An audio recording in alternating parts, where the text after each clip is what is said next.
Friday morning, as we do. Greg Lessard, Director of Development, Concord Food Co-op, and, by the way, one of the owners of the Concord Food Co-op. How are you, Greg?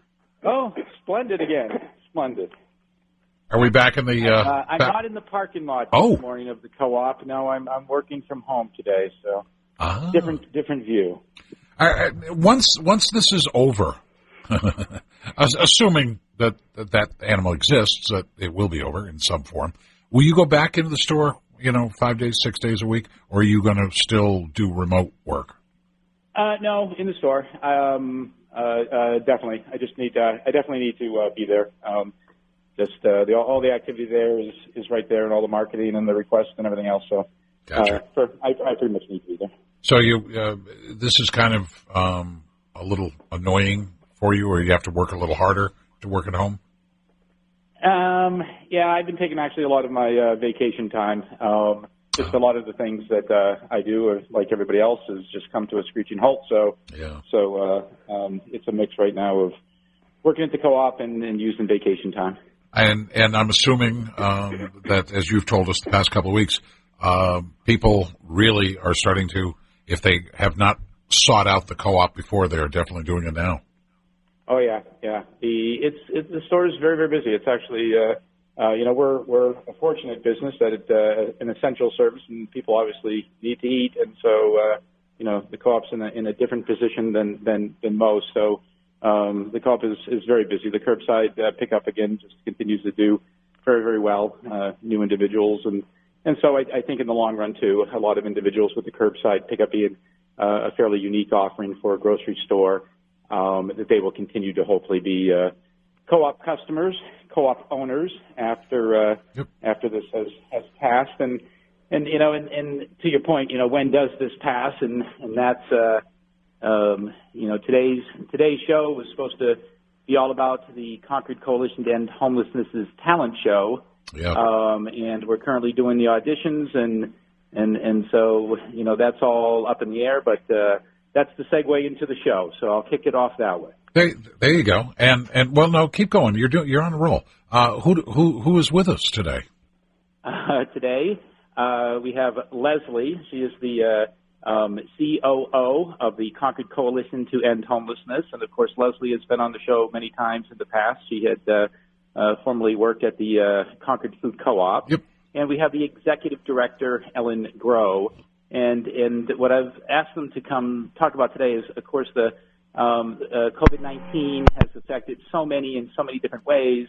And I think many of us has kind of retreated into our own worlds and just trying to adjust ourselves. But, maybe a lot of individuals aren't aware of how this affects those that are experiencing homeless in our community, how the coalition has had to completely adjust to that. And it has been the complete focus of the coalition. And only at this point are we being, I serve on the board of the Concord Coalition, are we able to start to refocus and get back on track? So I've asked Leslie here today to talk about, how the coalition had to adjust, and Ellen Groh to talk about, okay, now going forward, what does the coalition do? And I'll just briefly talk about, the events, and I'll just take one more moment to talk about that.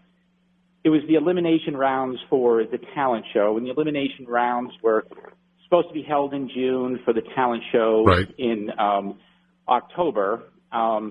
At the same time last year, we had over 25 submissions. This year, there are 5, and today's the actual deadline. So, there was not the ability to really get the word out this year because you can't put flyers in stores, and in the bars and locations like that were one of the primary places for attracting talent. Sure. So, and then it's a matter of, if you continue to try to get the talent, then will the show even happen in October, or will we be in round 2 of this? And that's what I think is so difficult for so many businesses and people in the nonprofit sector for trying to plan an event.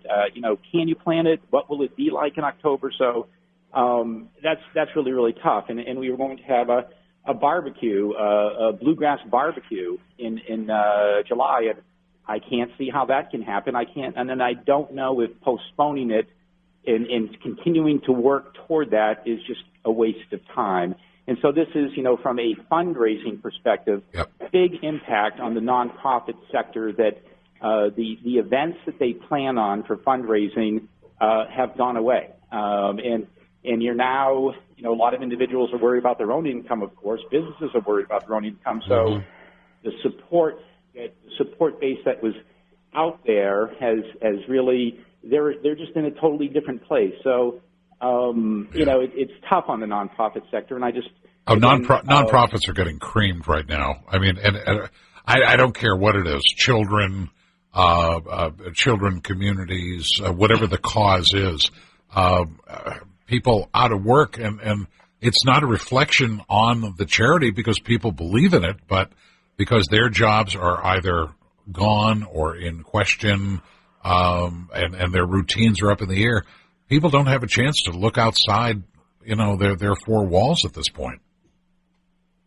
Exactly, and again, the nonprofit sector, just like businesses, they had to figure out, we have to get through this. We have to go on. How do we do it? And I would, in the time we have, I'd really like, Leslie to talk about that because it's been very impressive. I mean, on a day-to-day basis, as businesses had to do, was figure out how can we still provide the services that are essential in this environment. So, I'd like to just kick it off to Leslie and have her chat about that.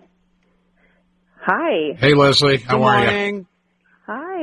It's been so long. I know. I know. You guys. I know. We miss you. No, we miss seeing you. I know. So, I mean, it's a tough time, as Greg said, because you people have done a phenomenal job of raising the profile of the Concord Coalition to End Homelessness with money and visibility and talk. And, through no fault of your own, all of a sudden it's gone. Yeah, well, it's interesting. I know you guys, I think, spoke a little bit about our Superfest event that happened actually at the end of March as a virtual event. And, it was great to have that, not have to cancel that and sort of transform it into something to keep the coalition and our guests sort of top of mind as we went into this. And it was great because we were able to raise some much needed funds. We fortunately are operating our resource center, and we sort of just had to transform it into something that is safe for staff and guests. We are able to offer showers now. We are doing some laundry. We have a pickup of mail, coffee, and that's outside under a tent in our parking lot. You can still meet with case management, even though it's behind, there's plexiglass between the guests and our staff. But I just feel fortunate that we've been able to shift and still provide the services because of, with the libraries closed and a lot of public places, there's not a lot of places wanted to jump in, Leslie. I mean, to go. The coalition always offered those services, but you had to close down the resource center and relocate or figure out how that could safely happen. So it's not that we're offering new services. It was these services are essential. How can they still be provided? Right. And it's, we did have to close, I think, just for about a week as we came up with our plan and read all the recommendations about what was safe. But instead of inside and offering all of this in a few rooms that are get a little crowded, don't really allow for social distancing, we figured out a way to sort of move it all outside under a tent. Of course, the showers are indoors. We have a couple showers in our downstairs, actually basement area that is much larger space, a lot less surface area. So we were really happy when we were able to reinitiate that service. And we're seeing, 55 people sometimes on a given day. I know. So, which, we could go, that's probably around 60 might be like an average for the year on a daily basis. So. Wow.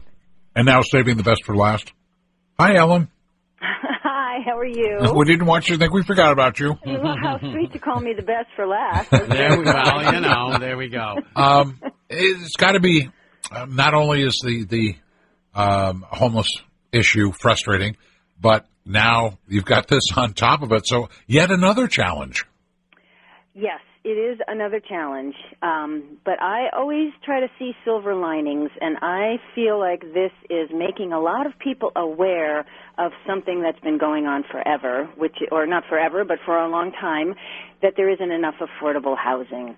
So I think the people who are in the homeless services world have been talking about this for years, but now I'm hoping that the rest of the community is seeing the real impact of that right now.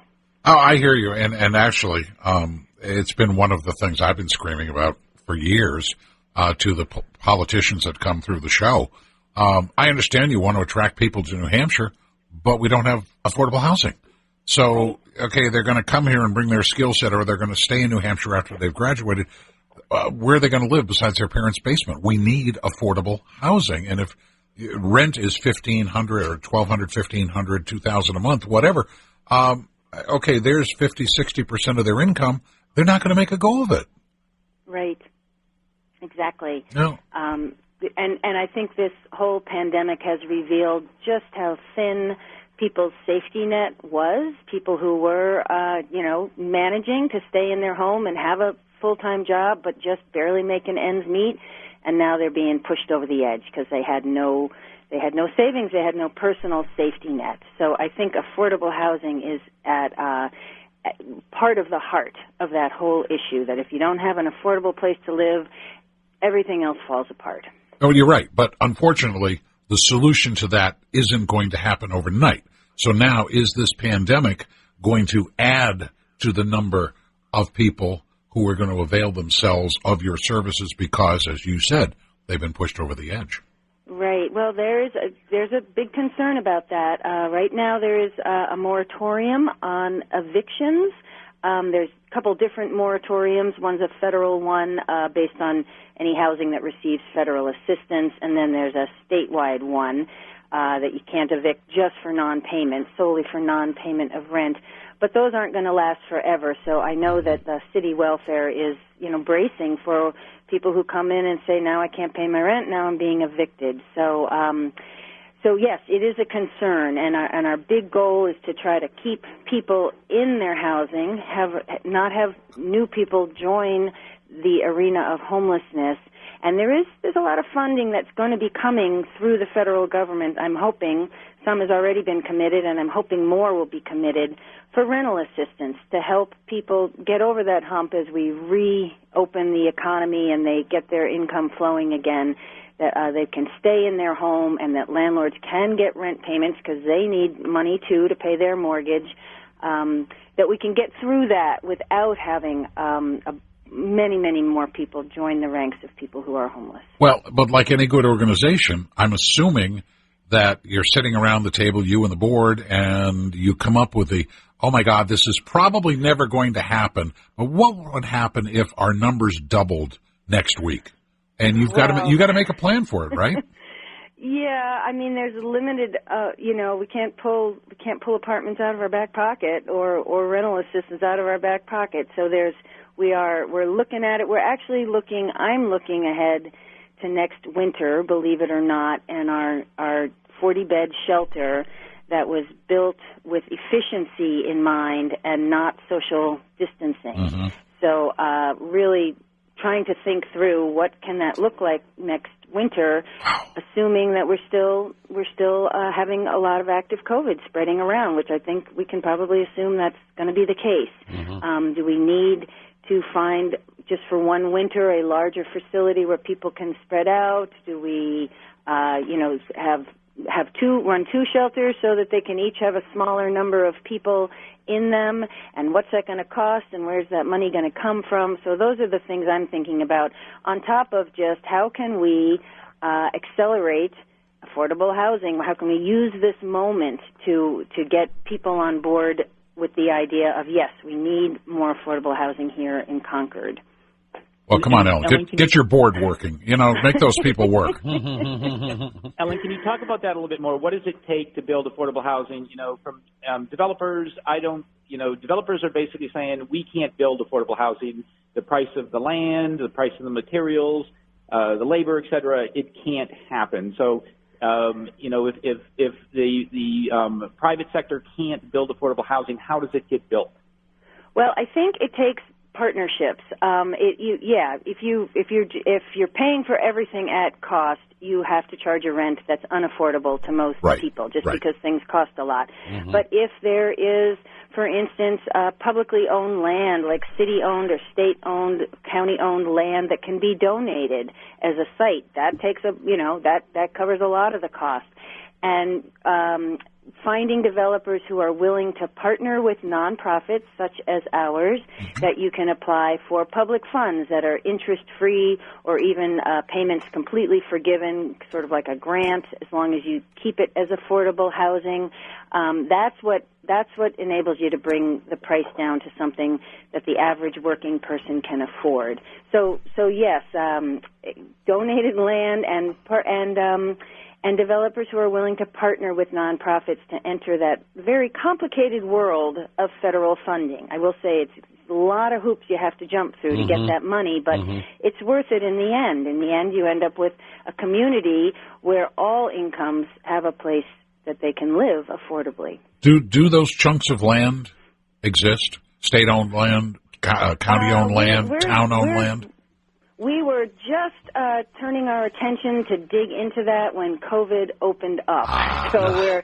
We have our property. I don't know if you remember us talking about our Green Street property, yes, which is just starting construction now, so that's very exciting. We're hoping by September there'll be 4 new one-bedroom apartments for people who have been homeless. So it'll be a regular apartment, just like you or I might rent. It's not a group home or anything. It's just affordable apartments, and they're prioritized for people coming from homelessness. So that's now that is underway, and now that we're having, I don't want to call it a lull in COVID, but I guess we have our new normal. We've figured out how to function in the short term. We can turn our attention back to the real answer, the real solution, which is affordable housing. So we're just sort of turning our attention back to what property is available, what kind of restrictions are on it right now, can those be lifted, and figuring out where's a good site for a project. I did want to just elaborate a little bit on the land question that you had, availability of land. One of the critical things for the land is it really has to be very close to the downtown and all of the services. If you are trying to develop homes for individuals exiting homelessness, a lot of those individuals don't have transportation, and so they need to be closely. The new home has to be near all of the services. And so the supply is obviously quite a bit thinner. Good point. So you couldn't take a 5-acre piece out on Sheep Davis Road. No. I got it. Okay. Yeah. No, not on the outskirts of the city as well. Boy, that does narrow your window, doesn't it? It doesn't. But for smaller parcels, we're looking at smaller homes. Put 3 to 5 smaller homes on. So I think that's really what we're looking at is like, where's the land? What can we do with it? How can we get these individuals housed? And so I think the attention is finally turning back to that again. We were on a really good roll and we got a little sidestepped, and I think Ellen's attention, and is able to focus a little bit more on that now. Hopefully. Well, and Greg, you have done a wonderful job of keeping this at the forefront. And sorry that the acts have not lined up in droves, but not a rejection of the Coalition End Homelessness or your mission. It's a sign of the times. I mean, I get that. But anything we can do to keep it in the forefront of awareness, happy to do it, because it is we don't need this problem getting bigger. It looked like we're finally getting a handle on it, and you don't want to see that get away. Yep, I appreciate that. And I suspect there's a lot of acts out there, people who are acting in their homes and practicing their talent. Yeah, well, there you go. All right, well, look, we've got to run, but we will wrap this up again. Leslie, great to have you back. We'll talk to you soon.